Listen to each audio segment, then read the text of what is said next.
Karena nama-nama yang di depan ini macam mana menghormatinya belum datang.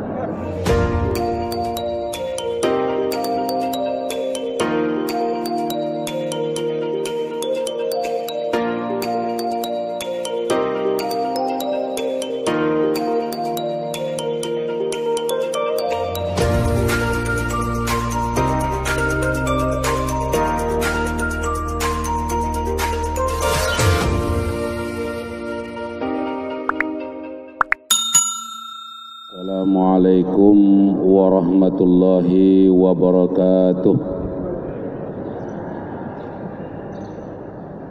Makan tua mesti tu bagi sahur pera.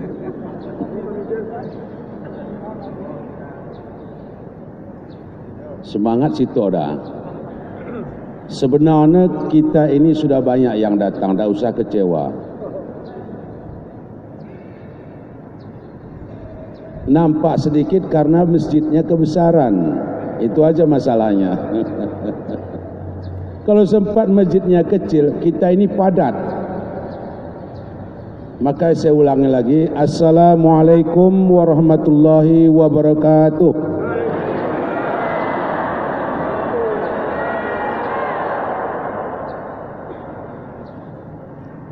Yang saya hormati tuan-tuan guru, alim ulama yang hadir dalam kesempatan ini, yang saya hormati Ketua UPTD Masjid Agung At-Taqwa dan seluruh anggota. Karena nama-nama yang di depan ini macam mana menghormatinya belum datang.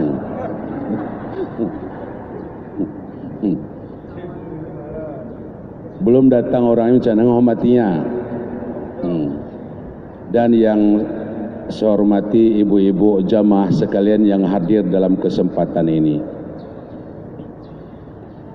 Alhamdulillahirabbil alamin, wassalatu wassalamu ala asrafil anbiya'i wal mursalin wa ala alihi wa ashabihi ajmain. Puji dan syukur kita aturkan kepada Allah. Alhamdulillah, di celah kesibukan kita masih ada kita luangkan waktu untuk hadir di tempat ini menjadi tamu Allah. Ada nanti waktunya kepingin pun kita menjadi tamu Allah enggak bisa lagi. Pertama sakit, yang keduanya mati. Sebelum tiba waktu yang dua ini, mari kapan saja pun, baik diundang ataupun tidak diundang, urusan agama Allah, mari kita upayakan selalu hadir. Karena kehadiran kita inilah mengumpulkan pahala. Kehadiran kita ini bukan sia-sia, tapi kehadiran kita adalah dipandang Allah kita itu cukup besar. Kenapa? Berarti kita termasuk orang yang mencintai Rasulullah Sallallahu Alaihi Wasallam. Selawat dan salam kepada junjungan alam yakni Nabi besar Muhammad.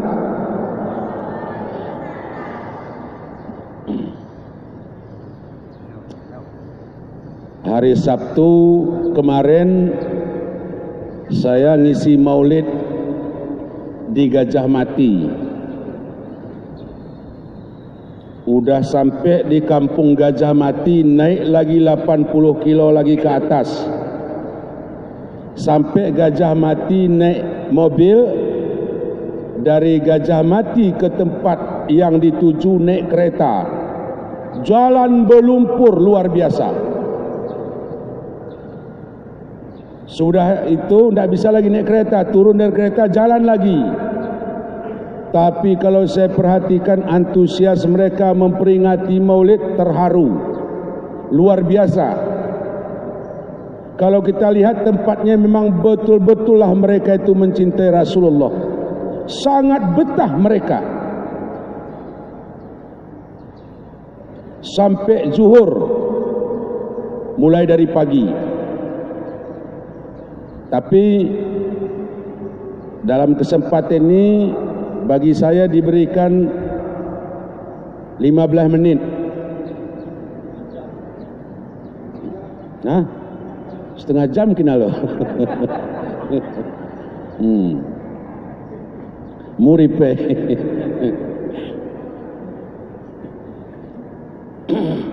Jadi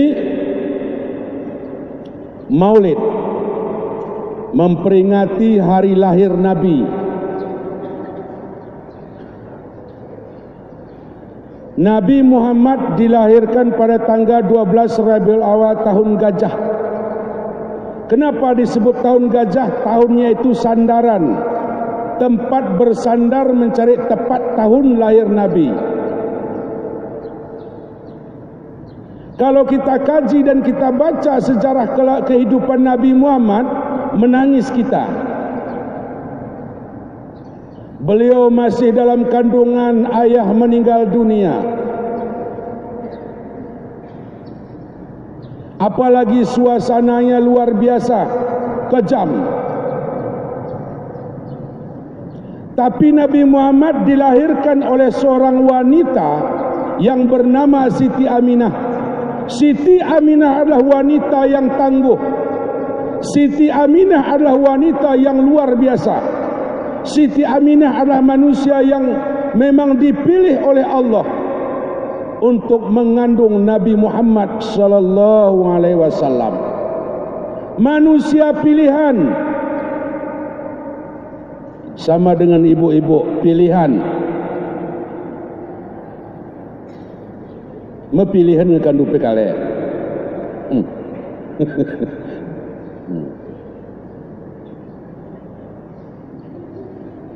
Makanya saya sampaikan kemarin, ibu-ibu lah yang lebih mengerti karakter anak. Ibu-ibu lah yang mengerti sifat anak. Ibu-ibu lah yang lebih paham terhadap anaknya dibandingkan ayah. Memang ini yang saya sampaikan kadang-kadang enggak ada dalam kitab, tapi bisa jadi kenyataan. Coba ibu perhatikan apabila anak lahir. Anak lahir,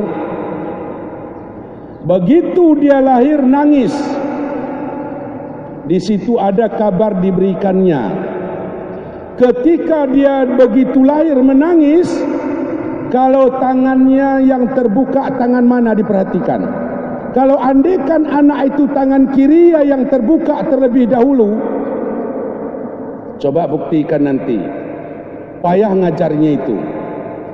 Yang ngajarnya orang lain baru bisa.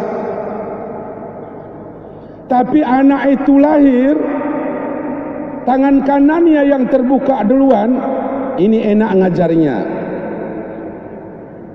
Apalagi anak lahir tidak terbuka tangannya, ini dirinya ngajari dirinya baru selamat. Metendana bahasa kita ada luar biasa. Lendak begini anak, metenda ya. Begitu lahir nangis, ada juga tidak berhenti-berhenti nangis. Kasih ASI nangis terus, kasih makan nangis terus, digendong nangis terus, kasih HP diam terus. Kasih HP dia diam. Ada juga model anak saya perhatikan dalam Facebook. Mungkin barangkali maknya waktu ngandungkan dia asyik main Facebook. Karena refleksi daripada apa yang diperbuat oleh ibunya waktu ngandungkan anak itu pengaruh. Kontak. Ibu-ibu, bapak-bapak yang dimuliakan Allah. Nabi Muhammad lahir dari seorang ibu yang bernama Siti Aminah, dari keluarga yang terhormat. Abdullah, ayah beliau, juga dari keluarga yang terhormat. Belum sempat menyaksikan anak lahir, Abdullah telah meninggal dunia dalam perdagangan di negeri Sam. Meninggalnya di Madinah.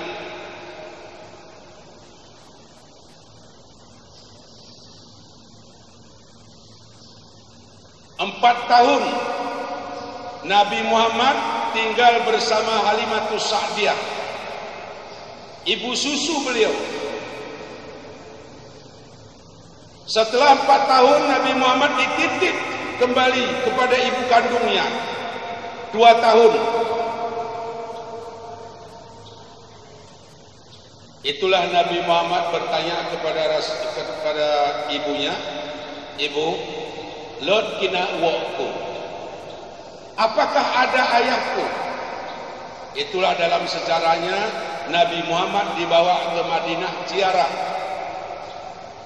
umur 6 tahun. Sepulangnya dari Madinah singgah di desa Abwa. Di pangkuan Nabi Muhammad, Siti Aminah meninggal dunia. Disaksikannya sang ibu lepas nafas di pangkuannya.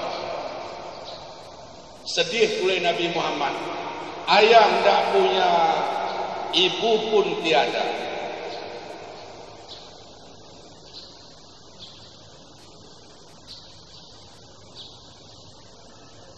Balik tule, dititiplah sama kakeknya. Abdul Muttalib menjaga dan melihara dan melindungi Nabi Muhammad 2 tahun. Meninggal kakeknya.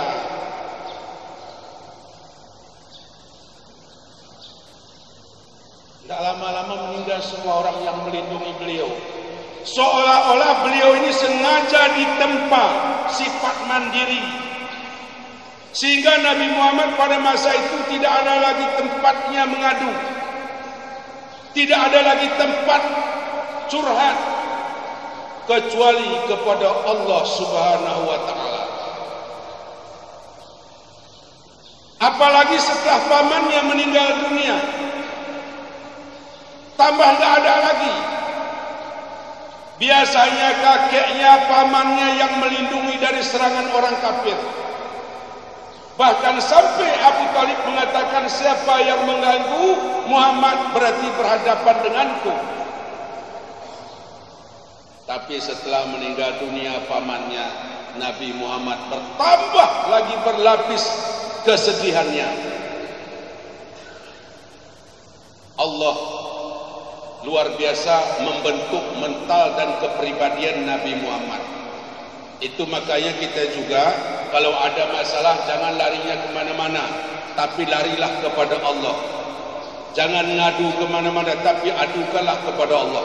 Allah pasti akan memberikan jalan keluar kepada kita semua. Betul ngeri. Endenda lah dang pening takak telah berbantai. Kalau sudah bantai atau kalau sedangkan dapur raun, dekati Allah, dekatlah diri kita kepada Allah. Nabi Muhammad mendekatkan diri kepada Allah. Semakin banyak tantangan, semakin banyak rintangan, Nabi Muhammad semakin mendekati Allah.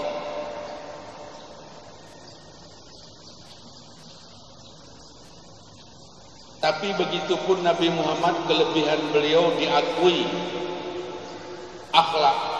Karena Nabi Muhammad lahir ke dunia ini membawa misi akhlak. Karena pada masa itu manusia hidup saling bunuh-membunuh, kelompok pakai kelompok, saling merampas. Tapi dengan kelahiran Nabi Muhammad diperbaiki sifat-sifat yang jelek seperti itu. Akhlak. Beliau jangankan sama orang yang mencaci, jangankan sama orang yang menghina, sama musuh sendiri pun Nabi Muhammad tetap berbuat baik. Dia kata orang alas dia pedana mencilih, padahal nekin mencilih. Bagus perangi. Ende kita baru sedikit orang ngomong, luar biasa kita paniknya. Tapi Nabi Muhammad yang menjadi contoh bagi kita. Makanya wajar kata Imam Al-Ghazali, manusia itu begitu diciptakan Allah diberikan 3 sifat. Manusia itu diberikan 3 sifat. Sifat yang pertama diberikan sifat malaikat. Baterai habis. Oil mesin rusak. Baterai habis. Ibaratkan manusia lepas nyawa. Ini jelas kita begini. Dia tidak jelas karena masuk nanti. Manusia itu diberikan 3 sifat kata Imam Al-Ghazali. Pertama sifat malaikat. Ingin ibadah. Sifat pengabdian kepada Allah tinggi. Itu sifat malaikat. Yang kedua kata Imam Al-Ghazali, manusia itu diberikan sifat hewan. Sifat hewan bekerja tidak mau, makan mau, surga mau, ibadah tidak mau. Memang bang sembelihan gila bah. Itu sifat hewan. Yang ketiga sifat iblis diletakkan pada manusia. Sifat iblis menghasut. Sifat iblis adu domba. Sifat iblis menyampaikan berita yang enggak jelas. Dia kita tu bahasa senang, bahasa hoak. Itu yang sering disampaikan. Itu kenapa? Karena manusia itu lebih tinggi sifat iblisnya. Kalau andikan sifat iblisnya dibarengi dengan sifat malaikat, maka apa yang dia sampaikan itu benar. Demikian juga sifat hewan. Kalau dibarengi dengan sifat kemalaikatannya, maka apapun yang dia lakukan, dia berdasarkan karena Allah. Karena sifat hewan, harta orang jadi hartanya, milik orang jadi milik dia, daun ubi orang daun ubi dia, pinang orang jadi pinang dia. Itu sifat hewan. Coklat kalah coklat dia. Ada nggak bu sekarang ini? Loh, kenapa? Karena lebih tinggi sifat kehewanannya. Tapi mudah-mudahan dengan memperingati Maulid hari ini, sifat-sifat yang seperti itu semakin jauh hendaknya kita harapkan.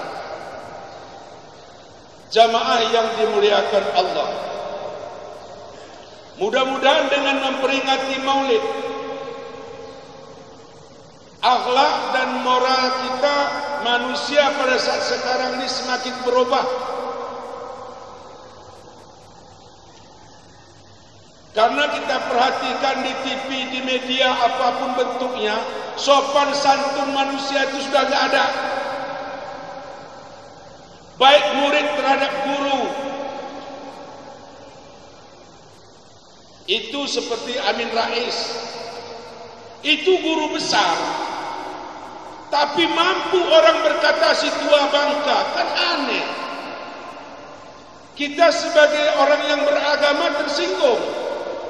Beliau tuan guru mencetak manusia. Tapi sanggup orang mengatakan si tua bangka. Makanya banyak manusia sekarang ini tidak berakhlak, tidak punya moral. Karena sifat hewannya lebih tinggi.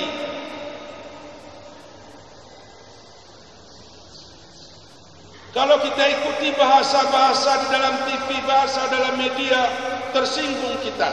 Kenapa? Semakin jauh dari ajaran agama. Semakin jauh dari ajaran agama. Semakin jauh dari ajaran Nabi. Semakin jauh dari akhlak. Padahal akhlak itu yang diajarkan Nabi seluruh tempat, seluruh model manusia. Tidak usah jauh. Orang kesehatan saja. Kalau dulu orang kesehatan itu diajarkan akhlak. Orang kesehatan itu diajarkan adab.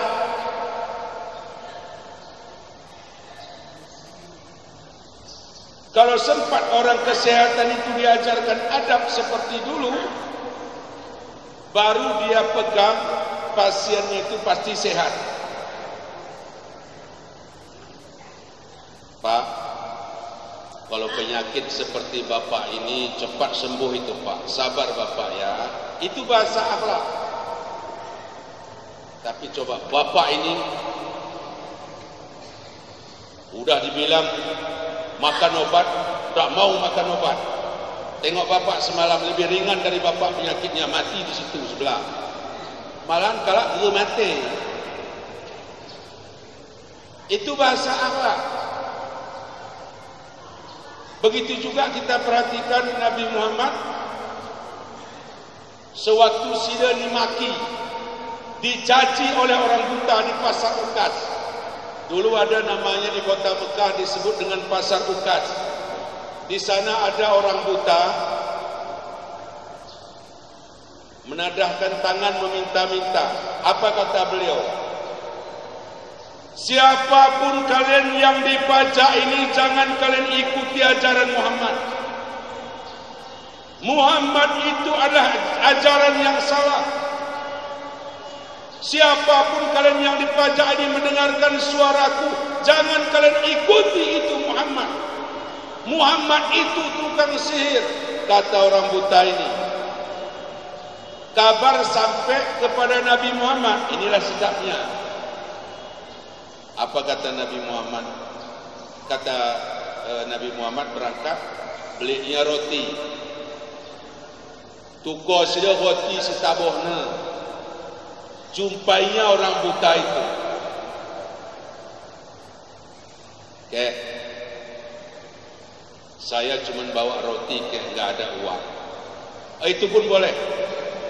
Cuman kau ingat, jangan kau ikuti ajaran Muhammad itu ya. Yang kawannya ngomong Muhammad, jangan kau ikuti ajaran Muhammad itu. Ajaran Muhammad itu salah, merubah keyakinan kita dari nenek moyang. Kau ingat itu? Ya ke? Kata Nabi Muhammad. Boleh enggak kakek saya sulangi? Akhirnya disulangilah nah orang buta tadi dengan Nabi Muhammad, disulangi sampai kenyang. Enak kali roti yang kau bawa ini. Ya kek, makanlah kek. Berhari-hari begitulah kerja Nabi Muhammad. Rupanya Abu Bakar ngintip. Apa rupanya dikerjakan Nabi Muhammad? Ternyata kelihatan sedang menyulangi orang buta. Nabi Muhammad ingin merebut, Abu Bakar ingin merebut pahala seperti yang dilakukan Nabi Muhammad.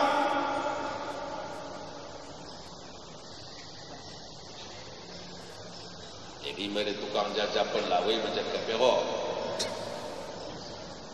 Kanu mengawak Allah, mukalah kanu mereka jajah pun kanu pero lawai kade.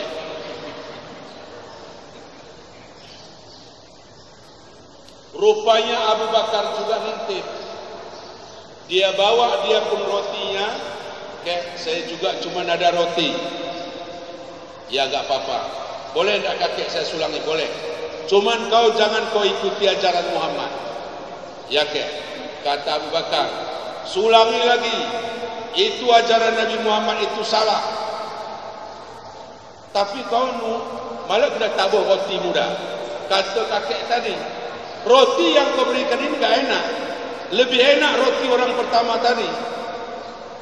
Begitu dia sulangkan roti kepadaku, enak tinggal nelan. Kau tidak kasar rotimu. Caramu mulangnya aku pek kasar tidak. Oke, orang yang barusan kakek puji, itulah Muhammad. Ya. Jadi selama ini yang menyulangi aku dengan roti Muhammad. Iya kek. Orangnya baik itu. Tolong kau bilangkan, kau sampaikan kepada Muhammad agar aku disahadatkannya pengikutnya. Itu kenapa? Karena akhlak. Jadi kasih malah tidak perlu kita pesang-pesang.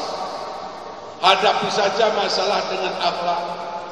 Hadapi saja masalah dengan akhlak.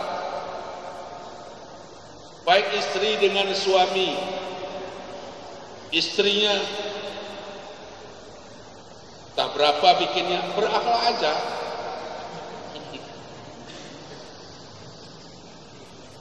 Itu usah lain kanan dan teren. Tak mana tahu. Ada sampai 2, 3, 4, 5, 6, 7, 8, 9. Akhlak aja.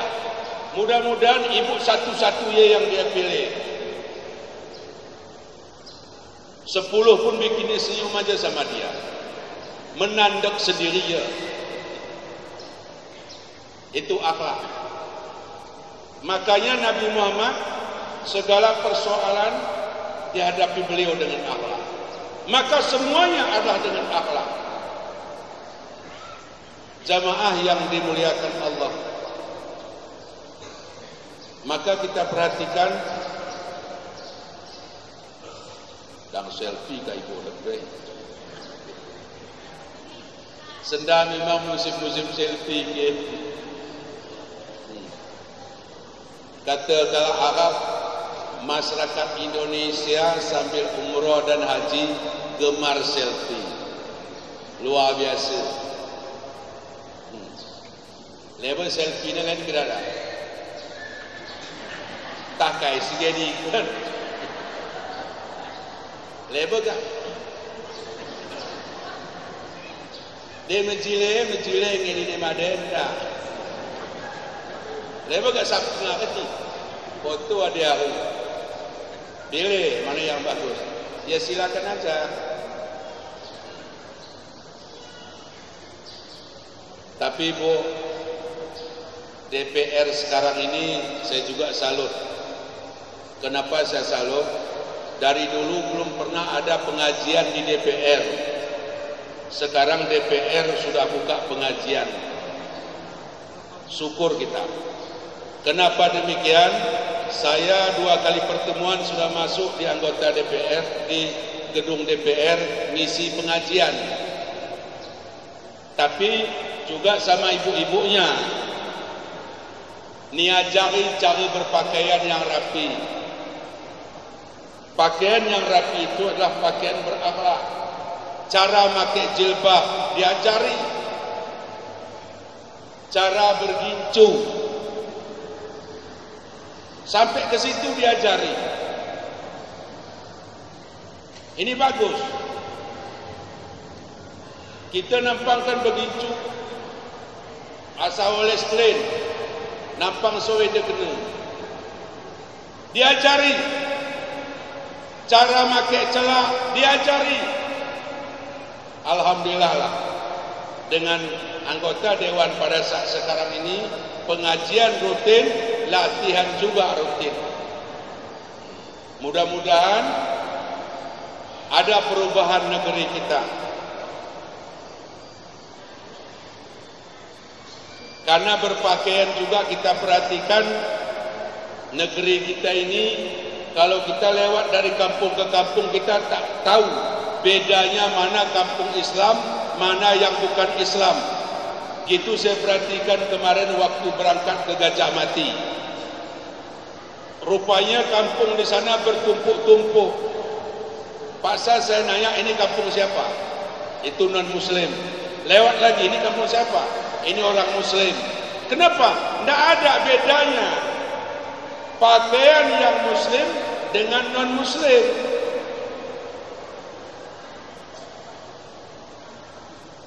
Nah, jadi dengan adanya kita menata pakaian, insya Allah mudah-mudahan kelihatan mana kampung muslim, mana yang enggak muslim. Karena berjilbab, berpakaian rapi itu akhlak, bahagian daripada agama. Makanya kalau keluar rumah, pakailah pakaian yang muslim, yang kelihatan muslimnya.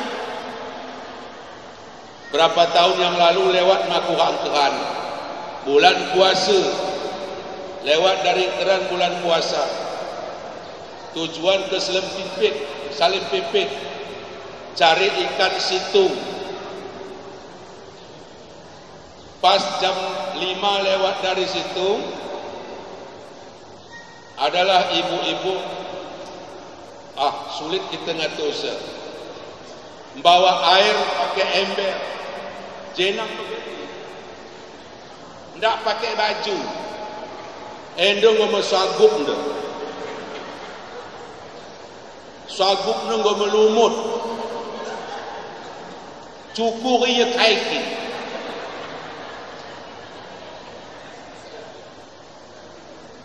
Dia bersih api dia di benda kain.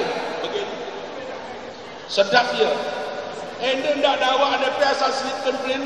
Kain sarung yang dia pakai selipkan sikit. Lewat. Bawalah ember. Ya Allah ya Tuhan. Lepas kain sarung dia kaitkan dia. Batal puasa pipuk didai. Makanya ibu-ibu, kalau kita perhatikan, tunggu sebentar. Sekali dari samping sekali.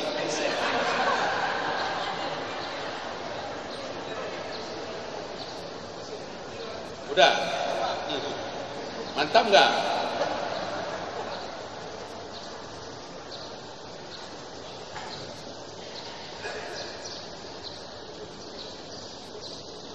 Jadi kita lanjut materi.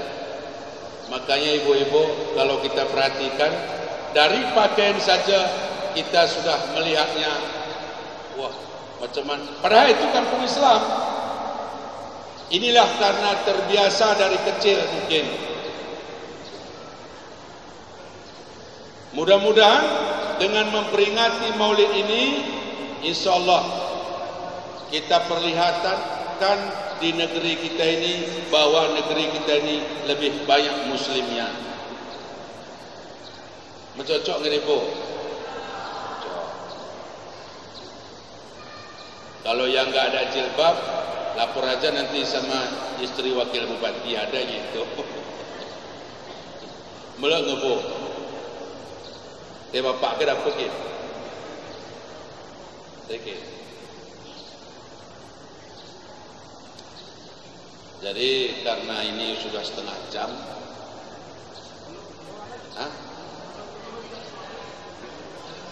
lanjut terus. Dia paksa tambah honor pengidak.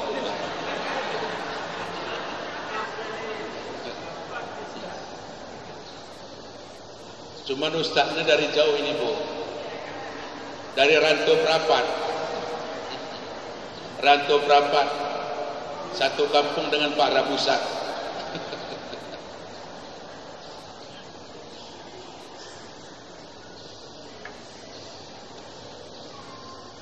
Islam itu tentunya dibawa oleh Nabi Muhammad dengan perjuangan yang luar biasa, rintangan yang sangat berat, sehingga sampai ke negeri kita ini. Kalau kita kaji dan kita baca sejarah beliau memperjuangkan Islam, luar biasa. Pantas memang beliau itu surga tempatnya. Kalau kita perhatikan perjuangan dan cara beliau berjuang, pantas beliau surga tempatnya. Kalau kita kaji-kaji ke sana, kita lihat perjuangan kita bagaimana, bahwa kita itu malah pantas bermuka. Dia solat penampang, solat nampang ndak. Sedang tetah le bagi hati solat, sedang tak cocok dalam hati tak solat. Padahal sedang ada masalah solat. Sedang banyak duit solat, sedang tak ada duit tak solat. Ada juga sebagian sedang banyak duitnya solat, sedang tak ada duit dia tak solat. Bukan enak Nabi mengembangkan ajaran Islam ini. Makanya ibu-ibu, ya mari kita laksanakan Islam ini dengan baik. Mudah-mudahan kita bahagia daripada Rasulullah.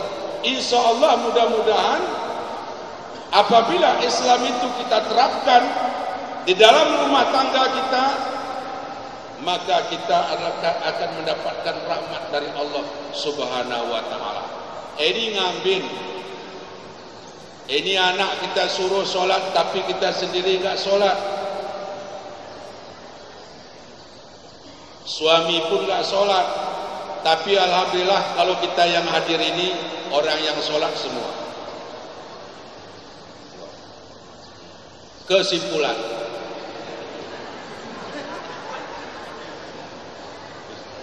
Dia kesimpulannya Cina orang ada. Cocok kado kat depan. Kesimpulan. Pertama, pilih calon menantu orang yang beragama. Karena Nabi Muhammad dilahirkan oleh Aminah orang yang hebat, yang ngerti agama maksudnya. Yang kedua, pilih calon menantu yang mengerti agama. Jadi kaya dia, apakah dia jadi polisi, TNI, pegawai negeri atau tidak jadi apapun. Tapi yang penting ngerti agama. Kalau sudah ngerti dia ke agama, insya Allah aman dalam rumah tangga. Itu yang terpenting. Kenapa? Karena kalau sudah dia ngerti agama, anak itu pasti dia urus dengan baik. Yang kedua, perhatikan pendidikan anak. Karena pendidikan anak itu mulai dari rumah. Guru yang pertama ditemui anak adalah ibu. Guru yang kedua adalah ayah. Makanya kalau sudah di rumah, jangan sempat terjadi pertengkaran ayah dan ibunya disaksikan oleh anaknya. Hindari pertengkaran. Apalagi terus SKT-ya. Ndak cakapan suami istri, main cerai-ceraian. Yang ketiga, kesimpulan yang terakhir, ikuti pengajian di mana-mana. Baik pemerintah kita yang membuat pengajian seperti ini, ikuti. Dan bentuk pengajian di setiap kampung. Undang ustaz-ustaz ataupun ustazah. Insya Allah, lama-kelamaan agama yang ada dalam hati kita ini akan semakin kuat, akan semakin bagus. Baik cara kehidupan kita maupun cara kita beribadah kepada Allah Subhanahu wa taala. Assalamualaikum warahmatullahi wabarakatuh.